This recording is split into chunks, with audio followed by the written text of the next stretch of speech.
Hello दोस्तों, नमस्कार। गायत्री विद्या मंदिर उच्च माध्यमिक विद्यालय सांसौर ऑनलाइन क्लासेज में आपका स्वागत है। हमारा यूट्यूब चैनल सब्सक्राइब करें व बेल आइकन का बटन भी दबाएं। दोस्तों, हम सामाजिक विज्ञान का जो टॉपिक थर्ड, हमें संसद क्यों चाहिए,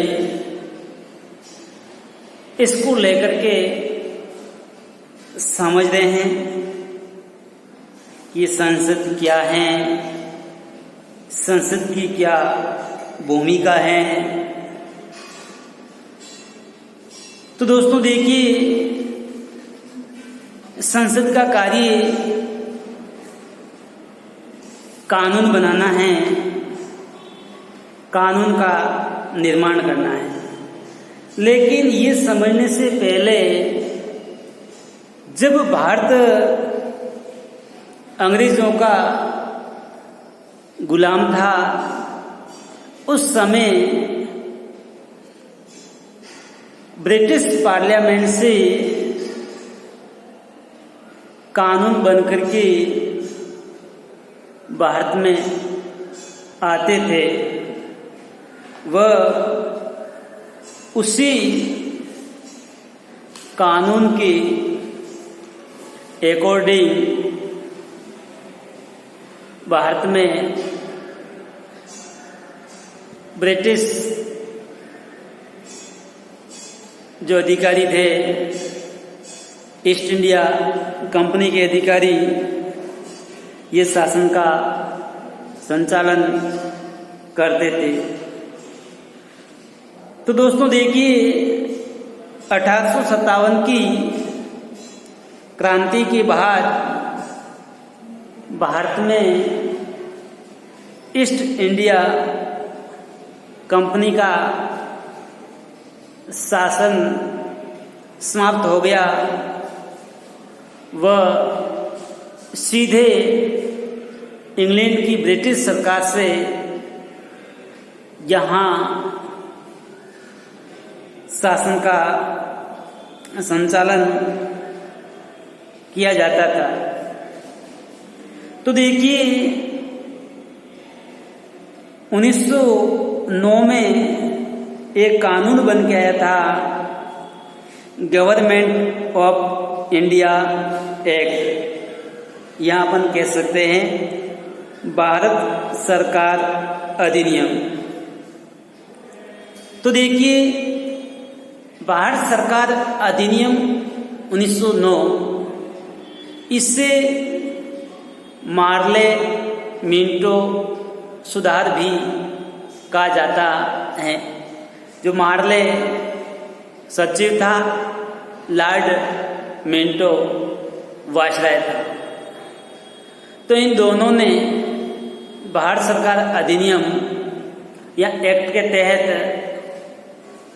कुछ नियम बनाए। इसीलिए भारत सरकार अधिनियम 1909 को मार्ले मिंटो सुधार भी कहा जाता है। तो देखिए, 1909 में केंद्रीय व प्रांतीय परिषदों में निर्वाचित सदस्यों की संख्या में वृद्धि की थी, जो राष्ट्रवादियों का लंबे समय से प्रयास था। उनकी मांग थी कि केंद्रीय व प्रांतीय विधान परिषदों में निर्वाचित सदस्यों की संख्या में वृद्धि की जाए। हालांकि ब्रिटिश सरकार के अंतर्गत बनाई गई ये शुरुआती विधायिकाएं राष्ट्रवादियों के बढ़ते जा रहे दबाव के कारण ब्रिटिश सरकार ने मंजूरी दे दी गई, लेकिन इसमें भी सभी वयस्कों को न तो मतदान डालने का अधिकार दिया गया था व न ही आम लोग निर्णय प्रक्रिया में भाग ले सकते थे। तो देखिए, उन्होंने राष्ट्रवादियों के दबाव में आकर के केंद्रीय व प्रांतीय विधान परिषदों में निर्वाचित सदस्यों की संख्या में वृद्धि की, लेकिन भारतीयों को मतदान प्राप्त करने का अधिकार नहीं दिया व न ही कुछ निर्णय भी ले सकते थे। जैसा कि आपने पहले अध्याय में पढ़ा था कि औपनिवेशिक शासन के अनुभव व स्वतंत्रता संघर्ष में तरह तरह के लोगों की हिस्सेदारी के आधार पर राष्ट्रवादियों को विश्वास हो गया था कि स्वतंत्र भारत में सभी लोग अपने जीवन को प्रभावित करने वाले फैसलों में हिस्सा लेने की क्षमता रखता है। तो दोस्तों, जो पहला अध्याय यही था भारतीय संविधान, और ये जो भारतीय संविधान है वह भारतीय जनता के हितों को, उनके अधिकारों को ध्यान में रख करके निर्माण किया गया है, ताकि भारत के नागरिकों का सर्वांगीण विकास हो सके।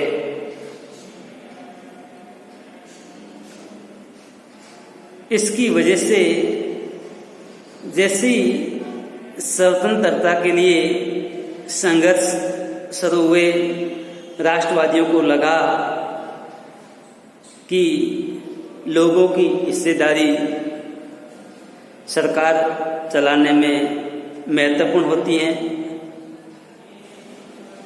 व लोग अपने जीवन को प्रभावित करने वाले जो फैसले हैं वो भी लेने की क्षमता रखते हैं। स्वतंत्रता मिलने पर हम एक स्वतंत्र देश के नागरिक बनने वाले हैं। लोगों को उम्मीद थी कि भारत एक दिन आज़ाद हो जाएगा और भारत के लोग या नागरिक स्वतंत्र देश के नागरिक बनने वाले थे। इसका ये मतलब नहीं था कि सरकार जो चाहे कर सकती थी, बिल्कुल भी नहीं। इसका मतलब ये था कि अब सरकार को लोगों की जो आवश्यकता हैं, जो मांगे हैं, उनके प्रति संवेदनशील या अपन कह सकते हैं सजग या जागरूक रहना होगा। तो देखिए, भारत के जो राष्ट्रवादी थे उन्होंने कहा कि जो अब सरकार का जो गठन होगा, लोगों की आवश्यकता वो मांगों के अकॉर्डिंग ही होगा।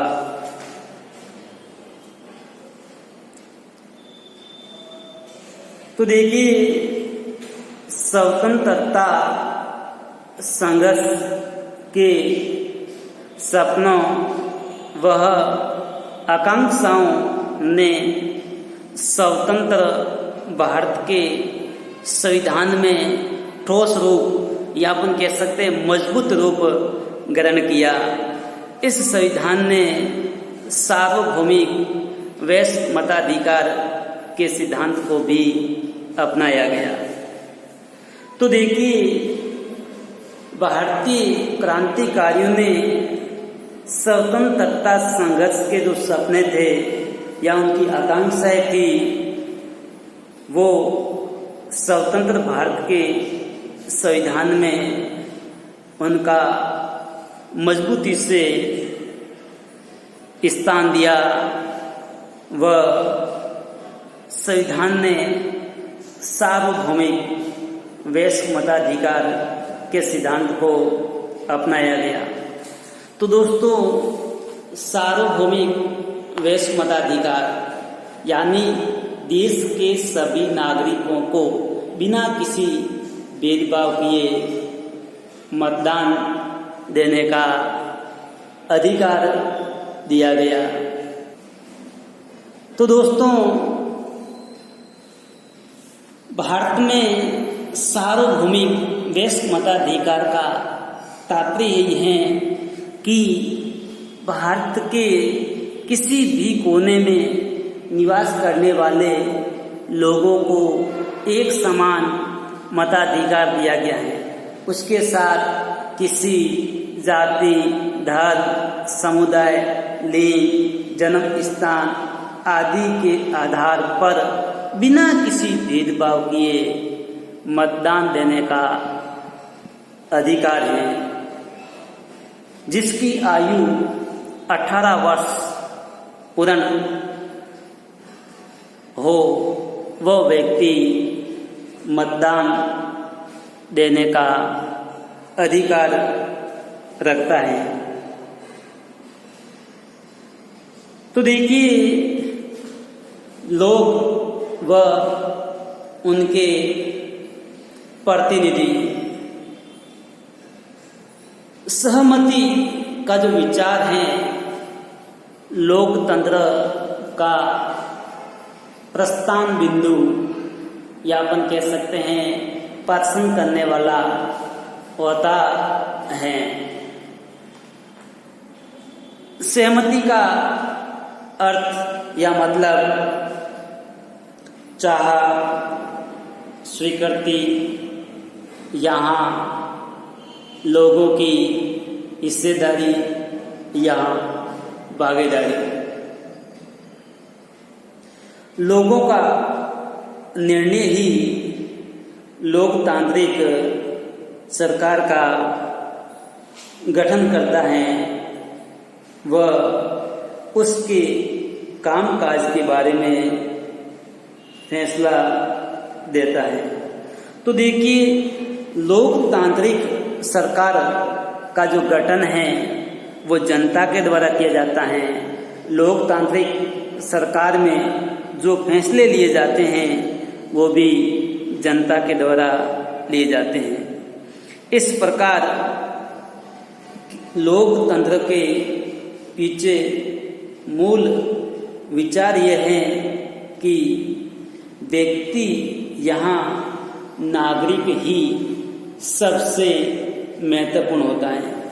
तो अपन कह सकते हैं कि लोकतंत्र शासन प्रणाली में जो सबसे महत्वपूर्ण है वो उस देश का नागरिक होता है, क्योंकि जो संप्रभु शक्ति हैं वो वहाँ के जो निवासी हैं या नागरिक हैं उनके हाथों में होती हैं। वह संपूर्ण शक्ति का प्रयोग जनता के द्वारा किया जाता है। सैद्धांतिक स्तर या तौर पर सरकार व अन्य सार्वजनिक संस्थानों में इन नागरिकों की आस्था भी होनी चाहिए। तो दोस्तों, इसका स्क्रीनशॉट ले लें। तो दोस्तों, व्यक्ति सरकार को अपनी मंजूरी कैसे देता है?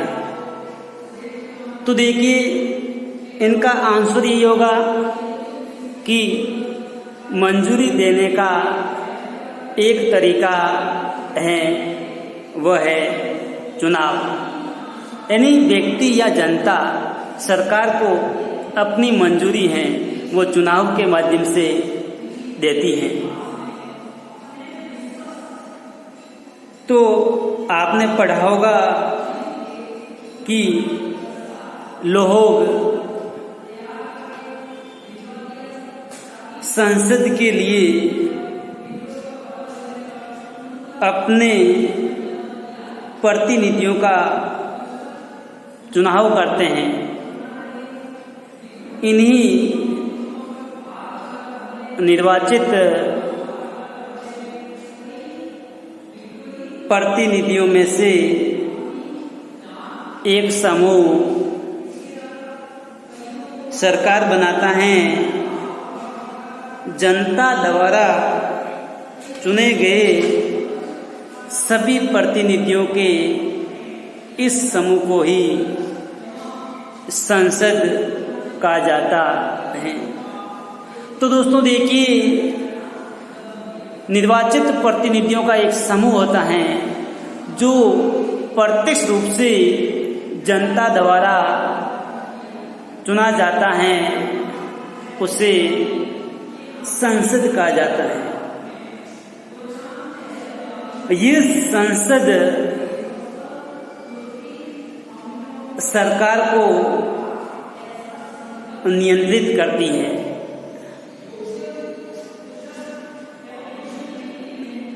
संसद सरकार पर इस प्रकार नियंत्रण रखती है कि कार्यपालिका संसद के प्रति हमेशा उत्तरदायी या जिम्मेदार होती हैं। इसके अलावा सरकार का मार्गदर्शन करने का कार्य भी संसद करती है।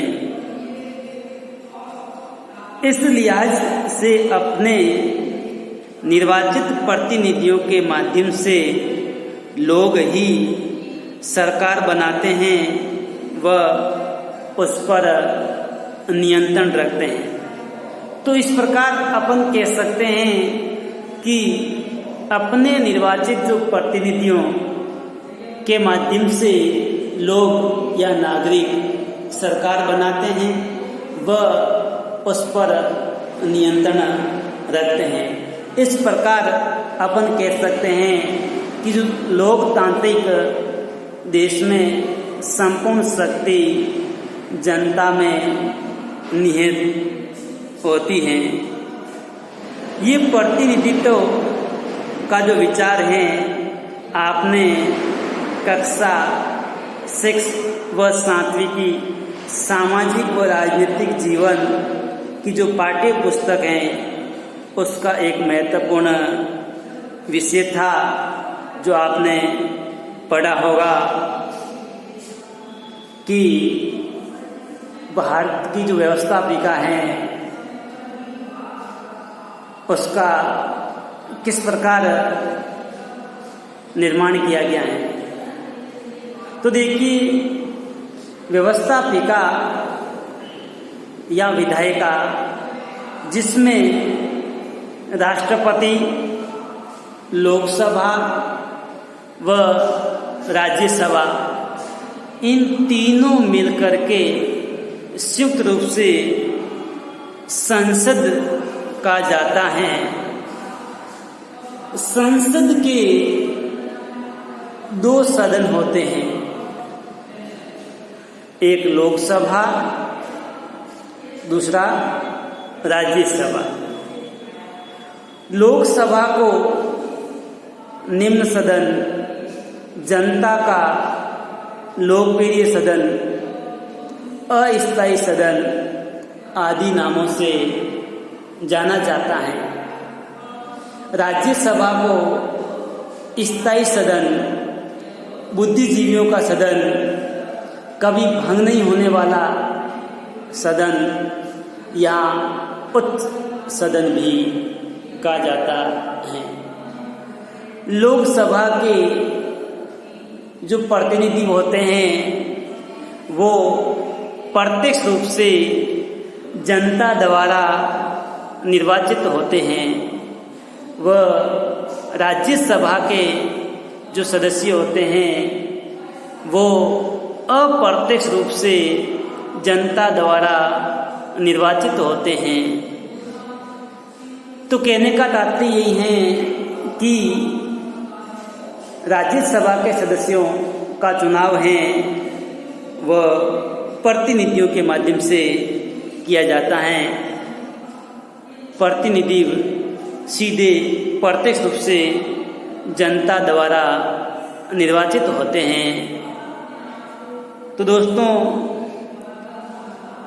कल अपन संसद के बारे में, उनके क्षेत्र के बारे में कुछ प्रश्नोत्तर हल करेंगे। धन्यवाद।